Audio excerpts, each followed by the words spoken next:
Hello student, नए class में नए चैप्टर के साथ आप लोग का वेलकम है। आज से हम शुरू करेंगे फर्स्ट चैप्टर क्लास 10th का रियल नंबर। और कौन सी बुक से? आर.एस. अग्रवाल से हम मेनली फॉलो करेंगे। वैसे जब चैप्टर हम खत्म करते रहेंगे तो कुछ कॉम्पिटेटिव क्वेश्चन भी कराते रहेंगे, प्रीवियस ईयर भी कराते रहेंगे, आपके बोर्ड के हिसाब से हम कराएंगे। तो इसमें हमको बताना है कि रियल नंबर जैसे हम चैप्टर शुरू करेंगे तो क्वेश्चन के साथ साथ जहाँ जहाँ थ्योरी का जरूरी होगा तो थ्योरी के साथ समझाएंगे, क्योंकि थ्योरी समझाना बहुत जरूरी है। अगर कॉन्सेप्ट समझे रहोगे तो क्वेश्चन आराम से बनेगा।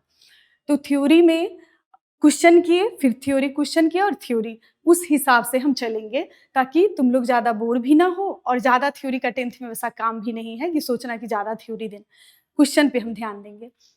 तो फर्स्ट क्लास शुरू कर रहे हैं। क्वेश्चन देखना, उसमें जैसे जैसे आएगा तुम लोग को कोई डाउट नहीं होगा, हम समझाते चलेंगे आराम से। जैसे फर्स्ट चैप्टर है रियल नंबर्स। अब रियल नंबर के बारे में 9th से पहले भी और 9th में तो अच्छे से इंट्रोड्यूस होके आए होंगे। क्या रियल नंबर किसको बोलते हैं? दो टाइप का नंबर हम अभी तक जानते हैं, रियल नंबर और एक इमेजिनरी नंबर। तो इमेजिनरी नंबर को अभी हम छोड़ देते हैं क्योंकि वो हायर क्लास में पढ़ना है, मेनली 11th के बाद ही पढ़ना है, 11th में भी पढ़ना है, जिसको हम इमेजिनरी नंबर को आयोटा से भी बोलते हैं 11th में। और इमेजिनरी नंबर कहते हैं किसको? जब रूट में नेगेटिव वैल्यू आता है उसको इमेजिनरी नंबर बोलते हैं। तो इसको हम यहीं छोड़ देते हैं, मेरा काम है रियल नंबर से। तो रियल नंबर उसको बोलेंगे, बाकी उसके बाद जितना सारा नंबर बच गया, जैसे फ्रैक्शन वाला नंबर, पॉजिटिव नेगेटिव नंबर, रूट में रेशनल इरेशनल, ये सारे नंबर को हम रियल नंबर बोलते हैं। और रेकरिंग वाला जितना सारा नंबर बचा ना, वो सब रियल नंबर कहलाएगा। तो रियल नंबर में यहाँ फर्स्ट क्वेश्चन से देखना और इस पे बेस्ड जितना कॉन्सेप्ट होगा वो हम देते जाएंगे। तो पहला question, express each of the following as a product of prime factors. Question 2 दिया हुआ है, प्राइम फैक्टर्स के रूप में इसको बताना है। अब सबसे पहले आता है कि प्राइम नंबर किसको बोलते हैं, तभी तो फैक्टर समझोगे। तो प्राइम नंबर का हम यहाँ पे डिफिनीशन लिखे हुए हैं, क्या? Any number that is divisible by 1 and itself. ऐसा नंबर जो किससे? 1 और इटसेल्फ से डिवाइड हो ओनली, उसी को हम बोलते हैं क्या? Prime number. जैसे अब एग्जांपल यहां बता देते हैं। Example, any number that is divisible by 1 and itself, सिर्फ 1 और खुद से ही जो डिवाइड होगा उसी को। जैसे अब सबसे छोटा नंबर 1 नहीं होता है, 1 और इटसेल्फ खुद ही हो जाता है, इसलिए 1 को हम इसमें नहीं लेते हैं। 1 सिर्फ होता है काउंट किसमें? ऑड नंबर में, इसमें नहीं होता है। तो 2 से स्टार्ट ही होगा। 2 ऐसा नंबर है, कभी कभी पूछता है, जो इवन है लेकिन प्राइम नंबर है, बाकी और सारा नंबर नहीं है। 2 सबसे छोटा है, ऐसा इवन नंबर है जो प्राइम है। तो उसके बाद हो जाएगा 3, 5, 7, 9 तो फिर होगा नहीं, 8 तो होगा नहीं, वो सब क्यों नहीं होगा, ये आगे नीचे कंपोजिट नंबर में आ जाएंगे। 7 के बाद हो जाएगा कौन सा? 11 हो जाएगा, 13 ETC। मतलब इस पे सोच के करोगे तो ढेर सारे एग्जाम्पल मिलेगा सारे नंबर में कि डिविजिबल 1 एंड इटसेल्फ, जो सिर्फ 1 से कटेगा और खुद से कटेगा, इसके अलावा किसी से तुम इसको डिवाइड नहीं कर सकते हो। ये एग्जाम्पल हो गया। अब प्राइम नंबर समझोगे तो कंपोजिट साथ में समझते चलते हैं, क्योंकि इस चैप्टर में प्राइम नंबर कंपोजिट नंबर का काम है। कंपोजिट है any number that is divisible by other than 1 and itself also, जो 1 और इटसेल्फ के अलावा किसी और नंबर से भी कटता हो। मतलब इसके पास 2 तो होगा ही, 1 और इटसेल्फ, उसके अलावा एक और फैक्टर होना चाहिए ऐसा नंबर जो इसको डिवाइड कर सके। जैसे इसका एग्जाम्पल, अब यहाँ देखो 2 तो ले नहीं सकते हैं 1 इटसेल्फ से, 3 ले नहीं सकते, यही चीज में करेगा। 4 एक फिर से आ जाएगा, 4 ऐसा नंबर, क्योंकि 4 में सोचो हम यहाँ समझाने के लिए लिख रहे हैं, 1 से तो होगा ही, खुद से तो होगा ही, लेकिन 2 से भी ये डिविजिबल हो रहा है, मतलब ये चीज को सेटिस्फाई कर रहा है। फिर 6 भी ऐसा नंबर है जो 1 से लगेगा, 6 से तो लगेगा, उसके अलावा किससे लग रहा है? 2 से भी लग रहा है और 3 से भी लग रहा है। मतलब ये सारा नंबर क्या है? कंपोजिट नंबर है, 1 इटसेल्फ के अलावा भी किसी से लग रहा है। तो ये समझे रहोगे। अब आसानी से हम क्वेश्चन पे आते हैं। प्राइम फैक्टर निकालने के लिए बोल रहा है, मतलब इसमें सिर्फ प्राइम नंबर ही आना चाहिए, कंपोजिट नंबर वैसे भी नहीं आ पाएगा। क्यों? देखते हैं। 105 है, तो हम सबसे पहले डिवाइड किए 5 से। अब इसको डिवाइडिंग मेथड बोलते हैं, प्राइम फैक्टराइज का डिवाइडिंग मेथड। 5 से लगाएंगे कितने, 2 ज़ा 10, ये तो कैंसिल हो गया रहेगा और ये 1 आएगा। अब इतना छोटा तो डिवाइड साइड में भी तुम कर लोगे, तो हम डायरेक्ट ही यहाँ करते हैं। वैसे नहीं समझ में आए, जो लंबा लगे तो साइड में करके देख लेना। यहाँ तो आसानी से समझ में आ रहा है कि 5 से ये लगा है, ये देखना ये ऐसे निशान हो गया। फिर से हम कितने से लगाएंगे, 3 से अगर लगाएंगे तो 3 7 जा 21। अब इसके नीचे तो अब जाएगा नहीं, तो ये तीनों नंबर देखना क्या क्या आया है 105 का, 5 × 3 × 7, ये तीनों नंबर है प्राइम नंबर। कंपोजिट नंबर इसलिए नहीं आएगा, कोई भी कंपोजिट नंबर होगा उसके पास तो एक और फैक्टर होगा उसको काटने के लिए, 1 एंड इट सेल्फ के अलावा, तो प्राइम फैक्टराइज ही इसको इसीलिए बोलते हैं, क्योंकि ये प्राइम नंबर में ही इसका सारा आंसर आ जाएगा। एक और है, ये फर्स्ट नंबर था, सेकेंड देखते हैं 462। 462 अब हम देते हैं यहाँ 2 से, 2 2 ज़ा 2 3 ज़ा और 1। क्या ये 2 से लगेगा, नहीं लग सकता है। 2 का डिविजिबल का रूल जानते होगे, क्या होना चाहिए, इवन नंबर होना चाहिए, लास्ट में इवन नंबर रहना चाहिए। 3 डिविजिबल, सबका डिविजिबल का रूल जानोगे तभी तो डायरेक्टली अप्लाई करोगे। तो 3 का डिविजिबल होता है टोटल नंबर जितना है उसको काउंट कर लो, जोड़ लो, ऐड कर लो, अगर वो 3 से लग रहा है मतलब कैंसिल हो रहा है तो होगा। तो यहाँ 3 से लग सकता है, देखना कितना हो जाएगा, 5 + 1 6, तो 3 से लगाएं, 3 7 जा 21 और डायरेक्ट फिर से लगेगा 3 7 जा। अब 7 या 11 से लग सकता है, 7 से देंगे तो 11, इसके बाद तो कोई ऐसा नहीं आएगा फैक्टर, क्योंकि ये पूरी तरह से हो चुका है। तो इसको हम लिखेंगे 462, क्या क्या आया है, 2 3 7 11, ये आ जाएगा। ये दोनों हो गया इसका प्राइम फैक्टराइज। तो एकदम चैप्टर शुरू कर रहे हैं तो फर्स्ट एग्जाम्पल के साथ ही चल रहे हैं कि ये चैप्टर शुरू कैसे हुआ है। आगे इसमें अच्छा अच्छा क्वेश्चन से बनते चलेगा। नेक्स्ट हम अगले पेज पे देखते हैं। नेक्स्ट अब आ गया है कंपोजिट का भी यूज। इसमें कह रहा है so that each of the following is a composite number. इसको शो करके बताना है कि ये कंपोजिट नंबर है। पहले इसमें गौर करके देख लेना नंबर क्या क्या यूज हुआ है। नंबर है 5 11 13, ये तीनों मल्टीपल में है, प्लस 13 है। इसमें भी देखना 6 × 5 × 4 × 3 × 2 × 1 +5। तो जितने सारे नंबर देख रहे हो, प्लस को छोड़ो थोड़ी देर के लिए, जितने सारे नंबर पे ध्यान दोगे तो वो सारा नंबर क्या है, प्राइम नंबर। लेकिन कह रहा है शो करके लाने के लिए, मतलब हमको प्रूफ करके बताना है कि ये नंबर प्राइम नहीं कंपोजिट नंबर है। तो कैसे करेंगे, कंपोजिट नंबर समझ ही गए हैं, 1 इटसेल्फ के अलावा एक और नंबर होना चाहिए जो उसका फैक्टर हो, मल्टीपल हो। तो इसमें देखना 13 13, अगर हम 13 को कॉमन निकाल लेते हैं तो ये क्या आ जाएगा, 5 × 11, और यहाँ से भी 13 जा चुका है, 1 आएगा। देखो एक बार चेक भी कर लेते हैं, 13 से मल्टीप्लाई करेंगे तो इसमें क्या आ जाएगा, 13 × 5 × 11, और ये 13 इसमें भी होगा तो 13, मतलब यही चीज आएगा। हम तो कॉमन निकाले हैं, 13 बाहर रहने देते हैं, ये हो जाएगा 55 + 1,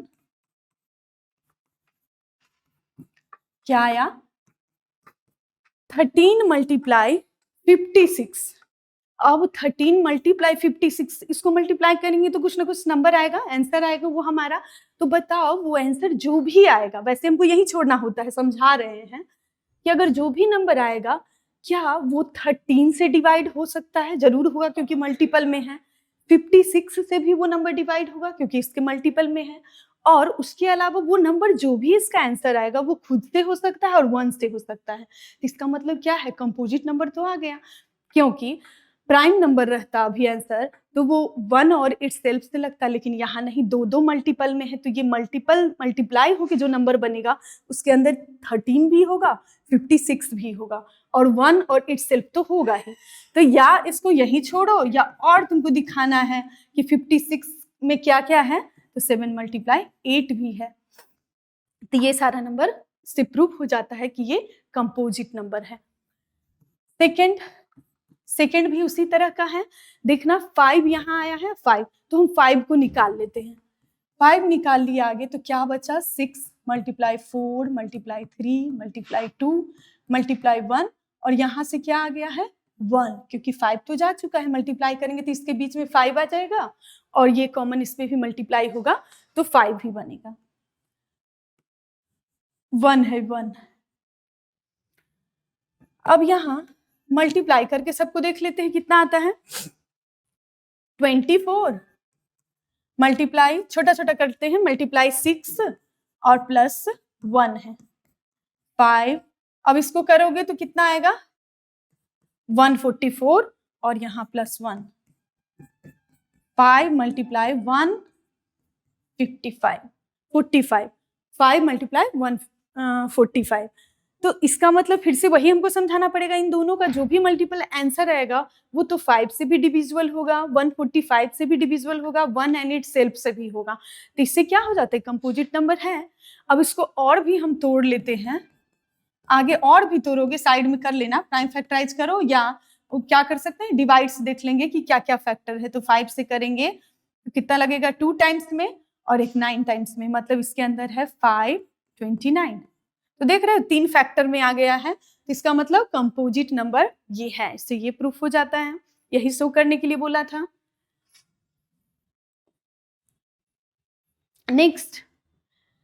नेक्स्ट आ गया ये कॉन्सेप्ट जो है एलसीएम एचसीएफ। भले ही तुम छोटे से पढ़ते आ रहे होगे लेकिन इतना गौर नहीं किए होगे, अब आ गए हो 10th में तो इस पे गौर करना। एलसीएम एचसीएफ में अब नहीं बच्चों के जैसे फंसना।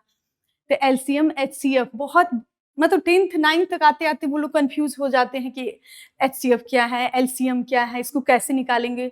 या तो एलसीएम वाला एचसीएफ में कर लेते हैं, एचसीएफ वाला एलसीएम में। तो ये उल्टा नहीं करना है। अभी हम कॉन्सेप्ट अच्छे से समझाएंगे, ध्यान से सुनना।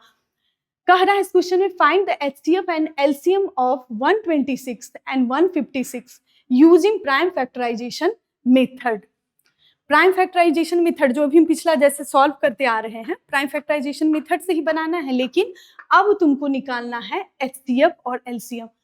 तो एलसीएम और एचसीएफ हम करते हैं। पहले सबसे पहले एचसीएफ है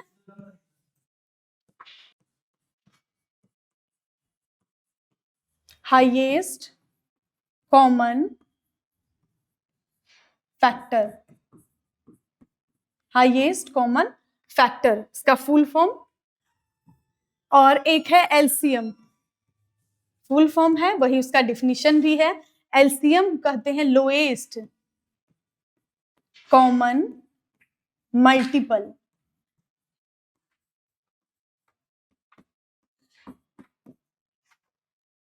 एचसीएफ हाईएस्ट कॉमन फैक्टर, मतलब अगर 2 नंबर गिवन हो तो उन दोनों नंबर, जैसे अब एग्जांपल से समझ में ज्यादा अच्छे से आएगा। जैसे हम 9 ले लिए और 18 2 नंबर ले लिए, इसको हम बाद में सॉल्व करेंगे, पहले इसको समझते हैं।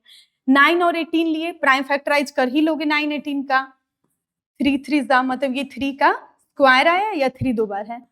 और यहाँ 18 2 से करे तो 9 और 3 3, यहाँ क्या आएगा 2 और 3 का स्क्वायर 2 बार आया हुआ है, ऐसे हम लिखेंगे।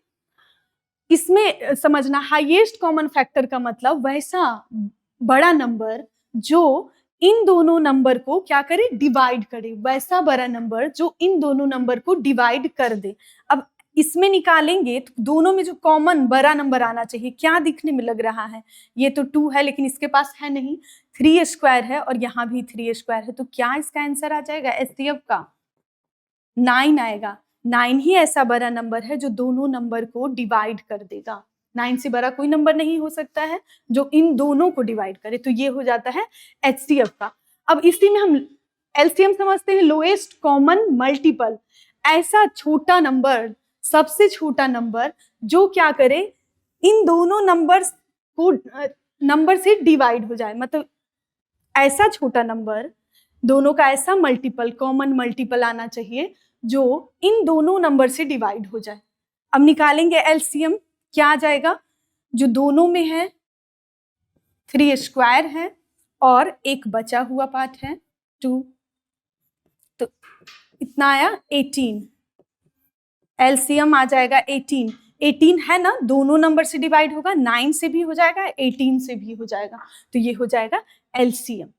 समझ गए होगे। अब इस पे चलते हैं, इसमें भी अच्छे से समझ में आएगा। इसका हम पहले प्राइम फैक्टराइज कर लेते हैं। सबसे पहले 126 का करते हैं, 2 से किए 6 टाइम और एक 3 फिर किए 3 से दे सकते हैं, 2 जा और 1, फिर 3 से 7। तो इसको हम लिख लेते हैं कैसे, या तो ऐसे भी लिख सकते हो 3 3 7, या जितने बार रिपीट करते हैं उसको हम अच्छे से दिखा देते हैं।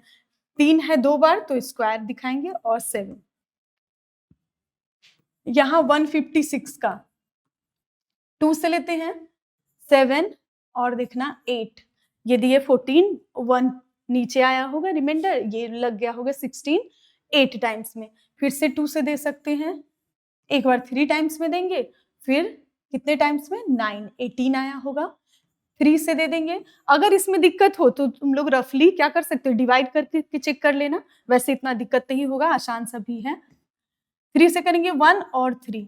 अब लिखते हैं 156 इज इक्वल टू, यहाँ कितना का दिया था 126, 2 का स्क्वायर 3 और 13। तो क्या आ जाएगा, पहले HCF क्या बताए थे, ऐसा बड़ा से बड़ा नंबर जो क्या हो जाए, जो इन दोनों नंबर को डिवाइड कर दे। तो पहले हम देखते हैं 2, यहाँ भी 2 है और यहाँ 2 का स्क्वायर है, लेकिन वो नहीं लेंगे, हमको लेना है क्या, जो दोनों में कॉमन मिले, जो दोनों में कॉमन मिले। तो ये क्या है 2 ही है, स्क्वायर लेंगे तो इसमें कॉमन नहीं मिलेगा, तो 2। अब देखना 3 का, यहाँ आया है 3, एक ही बार यहाँ स्क्वायर, मतलब जो दोनों में कॉमन रहे वही निकालेंगे, तो 3। और उसके बाद जो 7 है वो किसी में नहीं है, 13 किसी में नहीं है, तो उसको छोड़ देंगे, मतलब कितना आ जाएगा 6 आ जाएगा HCF। 6 ऐसा नंबर है जो इसको भी डिवाइड कर देगा और इसको भी डिवाइड कर देगा, इसलिए ये HCF हो गया। LCM अब निकालेंगे, LCM निकालेंगे तो देखना इन दोनों फैक्टर में से जो सबसे ज्यादा बार आया हुआ है, जो बड़ा है, वही हम लिखते हैं LCM में। जैसे 2 का यहाँ स्क्वायर है, 2 बार आया हुआ है, 3 यहाँ 1 बार है, यहाँ 2 बार आया हुआ है, तो हम ये बड़ा वाला ही लिखेंगे 3 का स्क्वायर। और बाकी 7 तो एक ही बार आया हुआ है और 13 भी एक ही बार, तो बचा हुआ सारा नंबर हम लिख देते हैं, जो भी बचा रहेगा कॉमन के अलावा। लोएस्ट कॉमन मल्टीपल में ये नहीं सोचना है लो वाला कॉमन लेना है, नहीं, बड़ा वाला ही कॉमन निकालना है। उसके बाद जो बच जाए वो हमको लिख देना है। तो ये 7 बच गया और 13 बच गया। तो यहाँ मल्टीप्लाई है 4, ये हो गया 9 और 7 मल्टीप्लाई 13, मल्टीप्लाई करके देख लेना, ये आ जाएगा मल्टीप्लाई 3 2 7 6, कितना आया, LCM आ गया। तो हमको लगता है HCF भी अच्छे से समझे होगे, LCM भी अच्छे से समझोगे। फिर से हम HCF के बारे में बता दें, दोनों में वैसा बड़ा से बड़ा नंबर जो इन दोनों नंबर को डिवाइड कर दे। LCM ऐसा छोटा से छोटा नंबर है जो इन दोनों से डिवाइड हो जाए, ये बस डिफरेंस याद रखना है। और जिस समय हम HCF निकालते हैं, LCM निकालते हैं, तो एक चीज ध्यान रखना है, HCF में वो सबसे छोटा कॉमन निकालना है। जैसे 2 है तो 2 जो दोनों में कॉमन मिल जाए वो निकालना है, 3 जो दोनों में कॉमन मिले वही निकालना है, छोटा वाला। छोटा कहने का मतलब पावर 1 है, यहाँ पावर 2 है, तो 1 ही लेंगे क्योंकि दोनों में वो कॉमन मिलेगा, इस वजह से। LCM में हम वो बड़ा वाला ही, सिंपल बोले तो बड़ा वाला ही नंबर लेना रहेगा। 2 का स्क्वायर ही लिए हैं और 3 का स्क्वायर ही, और जो बच गया नंबर वो लेंगे। ठीक है, तो LCM HCF भी समझ गए होंगे, उस पर प्रैक्टिस करना। आगे इस पे रिजल्ट 2 फॉर्मूला है वो यूज करेंगे हम नेक्स्ट क्लास में, तब तक इसको रिवीजन करना। Bye bye, see you.